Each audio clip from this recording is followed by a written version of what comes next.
Welcome back. Today on Let's Get Dirty Garage, we're going to try and do a little bit of trim removal on the Elco, see what kind of dangers lurk underneath all of the trim, but hopefully this will give you kind of a good understanding of how the trim comes apart, especially if you want to reuse it and keep it nice. So let's get started and let's get dirty. Is this thing on? Yeah.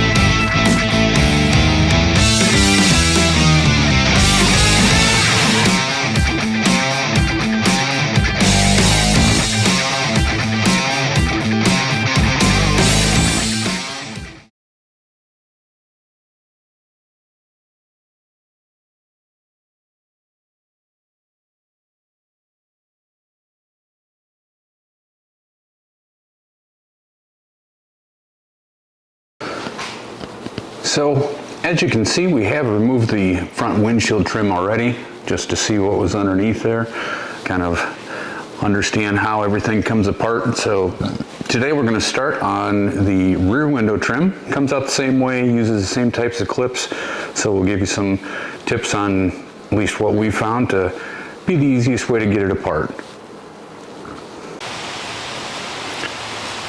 Okay, so we're going to try and start with the rear window trim.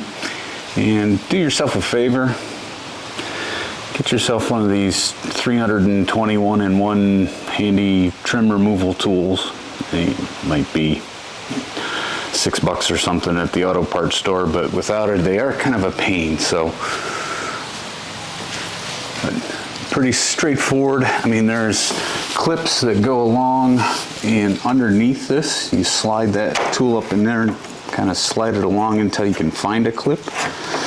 Just a little bit of pry in when you do find it, and that way you can get them loose.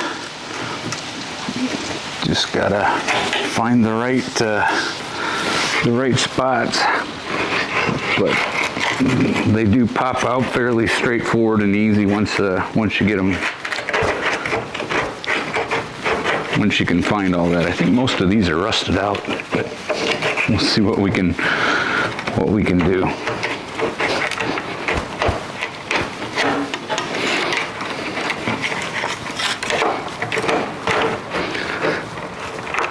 It can be a little bit stubborn, but if you can get just that back lip underneath that clip, get it to let loose. There we go. Find the next one here.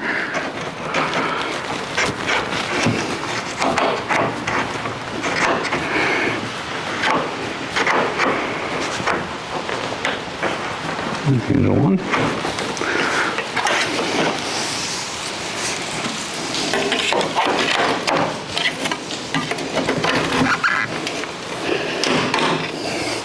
And all you got to do is a little bit of a rocking motion. This just hooks up underneath those clips. I'll show you what the clips look like here in a second.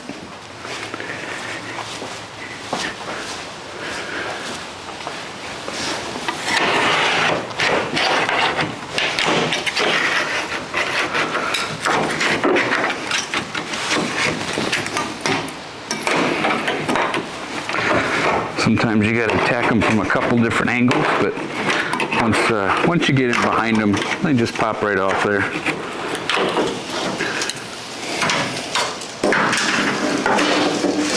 One rear trim removal.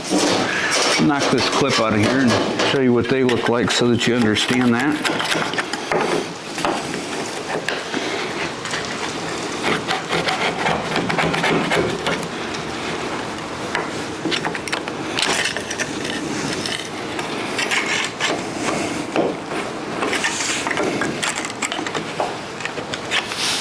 Maybe. There we go.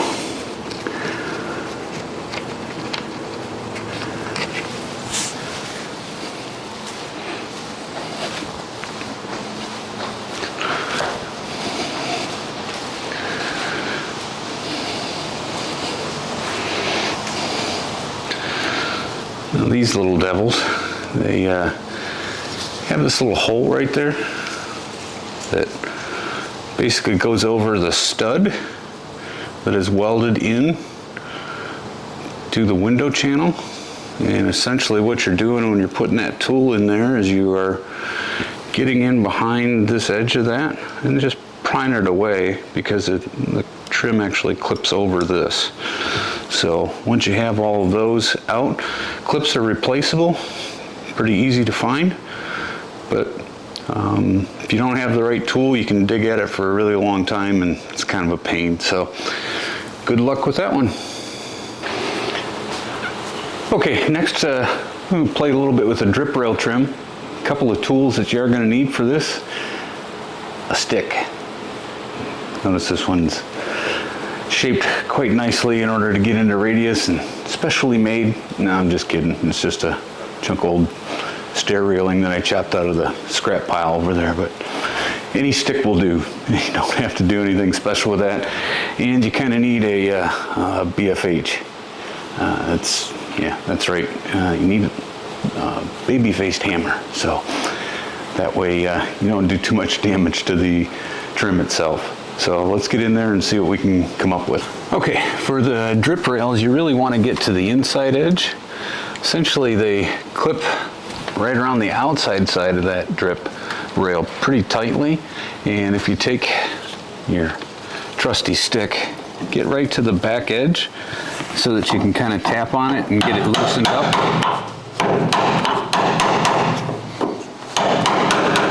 And then that inside edge should work loose pretty easily.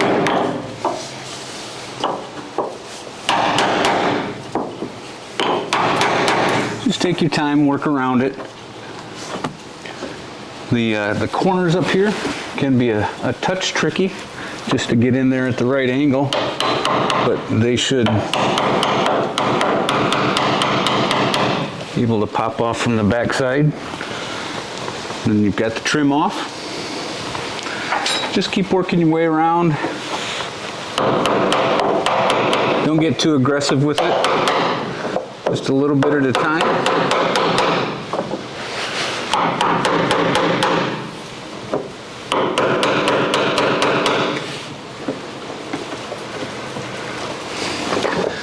Then at some point you should be able to kind of take that inside edge. I know there's guys out there strong enough to pull these off with their bare hands, but that's not me, so. But once we get the edges loosened up, it should pop right off.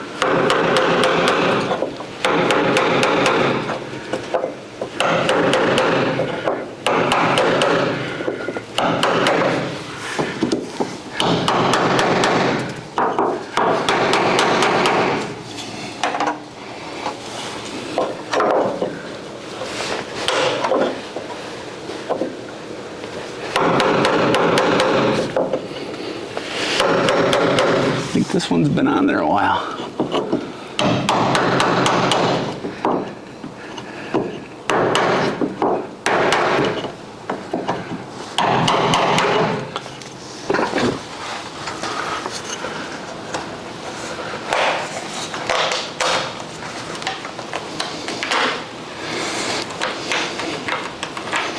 Yeah, it's coming. It's coming. Come on, you can do it.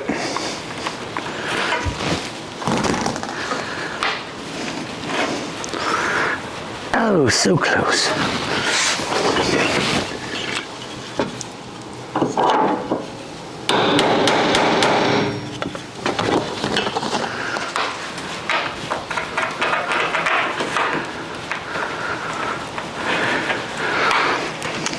If you're careful, you won't end up bending these. They can be straightened. There's a couple of good tutorials on how to straighten stainless steel trim back out if you do happen to manhandle it.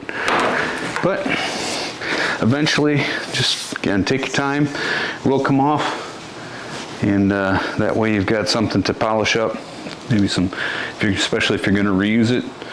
Just be careful with it if you do want to reuse it, because they do damage pretty easily, and so set them aside gently. Okay, so next I'm going to try and tackle these door frame trims. Not going to lie to you, these things are really ugly and they're tough to get off, especially if you want to reuse them. So biggest piece of advice I can get you is find yourself the world's longest screwdriver if possible, and go at it from the joint where the front piece overlaps the rear piece here. I'll show you what I mean. If you can get in behind that front one, just kind of get it started. Essentially this inside lip is what you're trying to pop off, because the outside of this channel is really kind of in a C shape and it hugs onto that pretty good. But if you can get that started and then work that long tool, that's what she said. If you can get that started and work that down that inside edge and just kind of shove and twist at the same time, you'll be able to pop that inner edge loose without doing any damage. And yeah, be careful with those, especially if you want to reuse them, but it will come off of there. Again, it's kind of a pain to get in behind, but once you get it started, it's really not too bad. But essentially the technique that I always use is taking the blade of the screwdriver and running it as far down as I can get in there, and as I'm going along, I'm doing a little twist motion to it to help pop that off. And that way, just that inside edge comes off.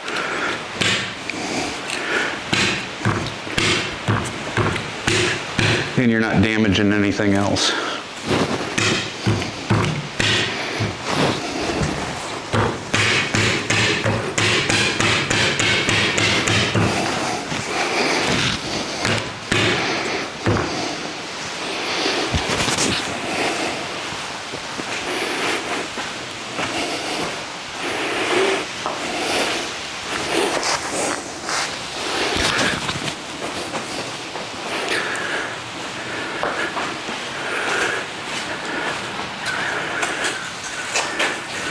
Had to get an assistant. Old guys' hands are not what they used to be.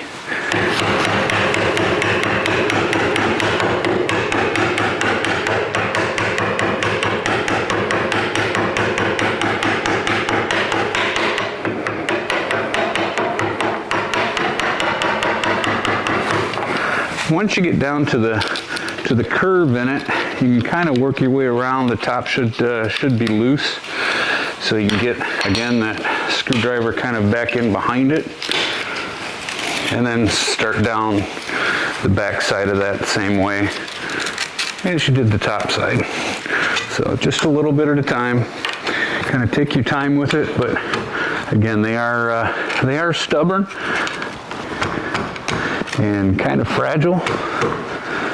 So do your best not to bend them up if you want to put them back on, but just a little bit at a time,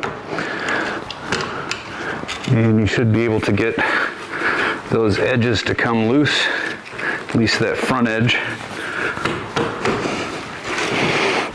Get it down in there a little bit, give it a twist, just a little bit at a time, so we're not putting any dings or dents in it, and kind of a gentle twist.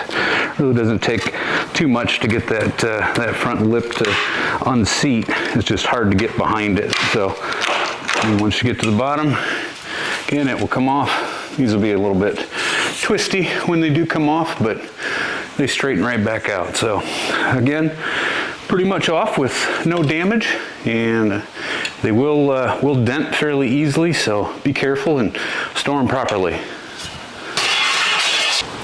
Okay, so now let's tackle this bed trim. There's about 400 different pieces to it.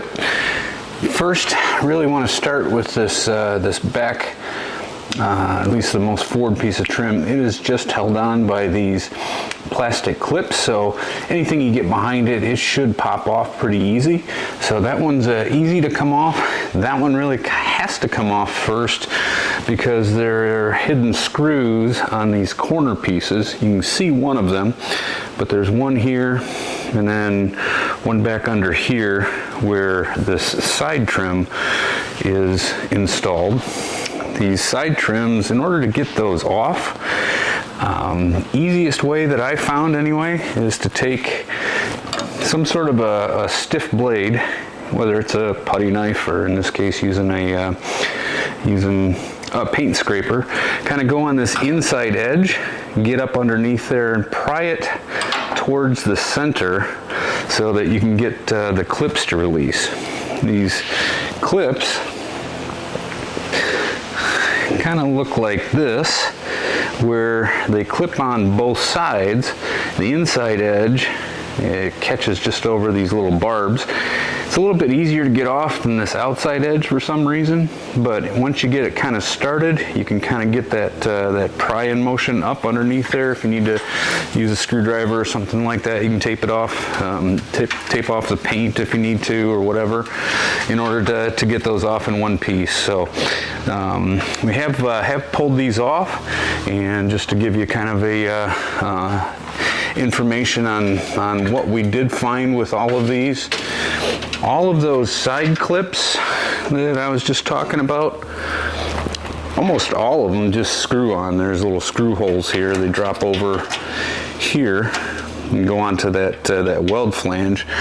But for some reason, somebody at GM thought that it was important way back in the day to put these very back ones on with a speed nut. So these are actually screwed, and the only way to get any access to that is to pull that side panel off.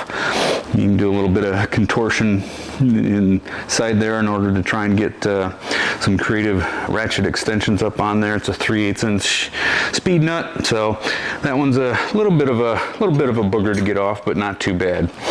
Now, speaking of challenges to get off, that's what she said. Anyways, let me show you a little bit about once you get the sides popped off, these front trims.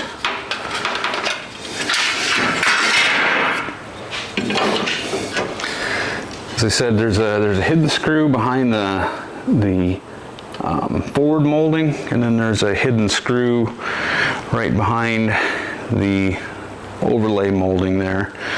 So those three screws, that one will pop off. It's not too bad. These rear corners, however, interesting concept. Both these little corner trims and those triangular pieces here, the 3 star jobs, are held on by speed nuts. So the only way to get in there is pull out the tail light, shove your hand up in there until you hear bones cracking, if you got big mitts like me at least, and then just keep shoving a little bit more. You take a small ratchet and you can get to the back side of those. And just about the time the blood from your knuckles reaches your wrist, you probably should have that off. But you can get creative with trying to get in there with some long extensions and wobble joints and wiggle joints and so on. Pretty much can guarantee you, if that's the case, then you're going to go magnet fishing down in the quarter panel in order to find the nut that just fell off. But like I said, these corners, there's a screw in the front. This one didn't have any in it. And then it's held on by that lonely stud there, all by itself in the corner. So those were kind of a bear to get off. We have removed all of those. Not sure if we're going to try and smooth out those weld flanges or what the plan is back here, but hasn't been taken off since day one, so they were a little bit stubborn. Next, we'll try and tackle this tailgate.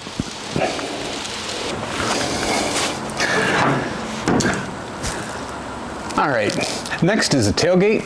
There's about 177 screws that hold this back panel on, but basically you got to do a little bit of surgery here, get this back panel off to get to all the attachments underneath. So I did loosen up a few of them already. We'll zip this off.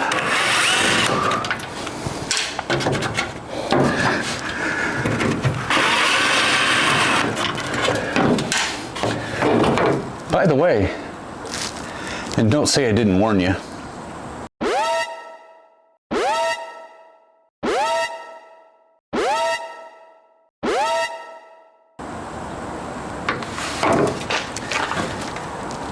you know what happens when you get a bladder infection?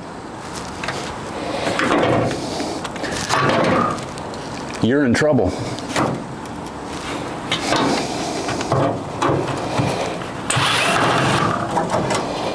Hey, I warned you. All right, I'll get the rest of these out of here. And if these have been painted on like mine were, take the old hammer trick, just put a screwdriver in it and wrap on it a couple of times, loosen it up. But once that back panel's off, then there's a couple of access panels here that need to come off, a couple of 5/16 screws. There's 4 of them in each one. They got a funny little clip in the back. I guess it's really just to hold the rods for the latches in place so that they don't get out of place. Well, that would make sense. Captain Obvious there. But if you pull these up, kind of slide them down in there, and then you can just unclip them from that tension rod. We'll need to get both sides of them off because this top piece has 4 3/8" speed nuts that holds it on. So it's not the easiest thing to get to.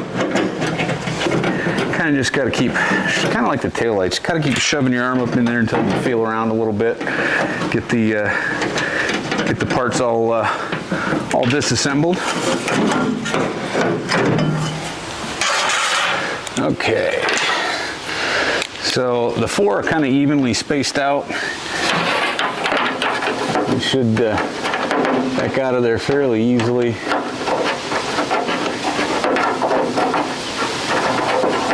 There we go. There's one.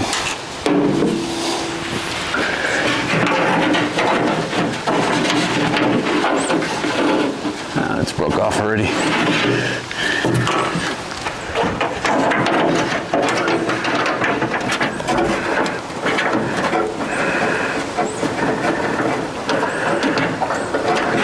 Number 2.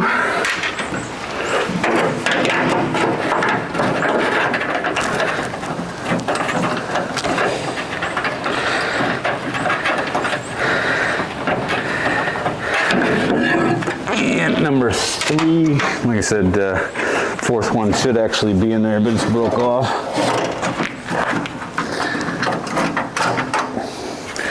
And that top piece comes out. These clips can slide. I do believe that they are replaceable. They are able to locate on there. But that one's pretty decent shape, so it might be a keeper.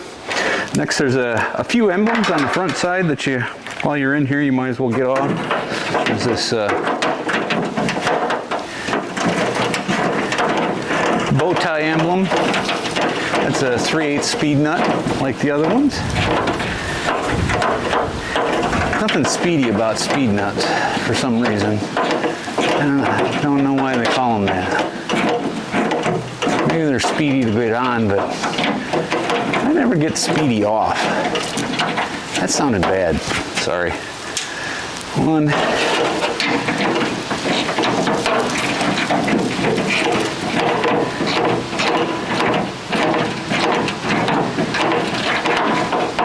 And 2.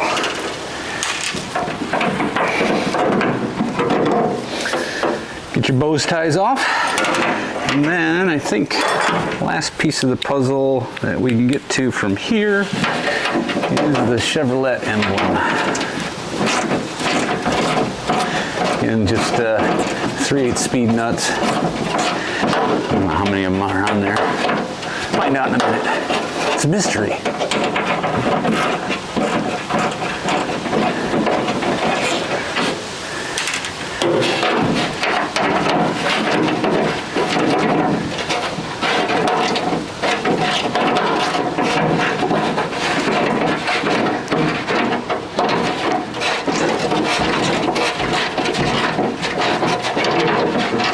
probably exciting TV.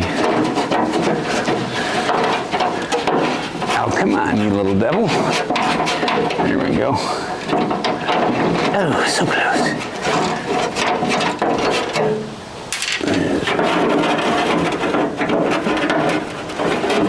Okay. 4 is the right number on that one.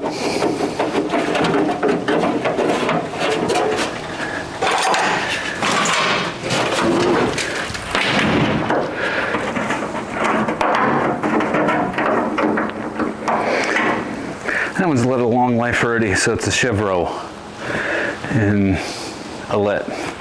So I guess you can let it do what it needs to do. But these side trims will go into that in a second, but this one, the 2 on the tailgate, upper and lower, just pop off plastic clips. And again, if you want to reuse those, set them aside carefully because they ding up pretty easy. Okay, next let's dig into this side trim here. Pop this off real quick. Couple of gotchas that I found. Anyways, there are 2 kind of random hidden screws. There's one right at the front of the recorder molding, and then if we go in here, just, I don't know if you can see that or not, but just below that front door hinge, there is another one of those little boogers right up in there. So getting that off should be interesting, but we will give it everything we got. Okay, first I'm going to try and get this this front little hidden screw off. Again, it's right below that front door hinge. For some reason, it was important to put at least 1 screw in all of these moldings.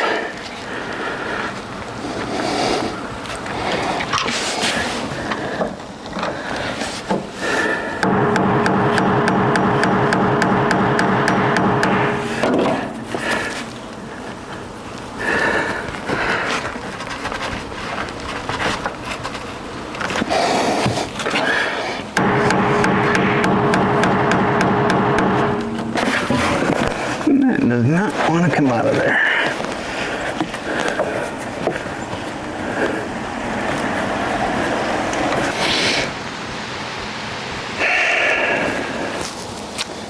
You know what I like about 50-year-old Phillips head screws that are rusted in place? Absolutely nothing. But there's a piece of good news. Once you get the Phillips part of that rounded off enough, makes a really good pilot for a 1/4-inch drill bit. That's right, had to cut it off. But anyways, after you get all of the the hidden screws out, then the rest of this molding, if it's not painted on there too hard, we'll just pop off of the plastic clips.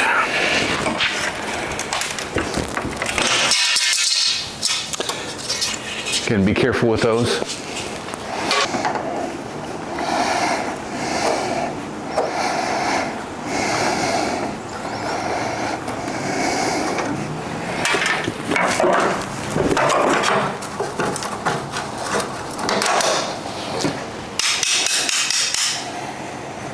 That's in great shape.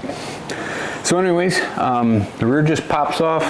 The front has a couple of 3/8 speed nuts on it. Haven't figured out how to get to the ones in the back of the front wheel yet. I think we're gonna pull the fenders off anyway, so really doesn't matter for us, but can't quite find access into all that fun stuff. But there you have it. I think that gives you an idea of how the trim comes off, and at this point it's looking a little bit less together, but making progress. And hey, listen, do me a favor, if you like what you see, even if you don't like the bad jokes, hit the like button, hit the subscribe button. I'd really appreciate it. Thanks. See you next time.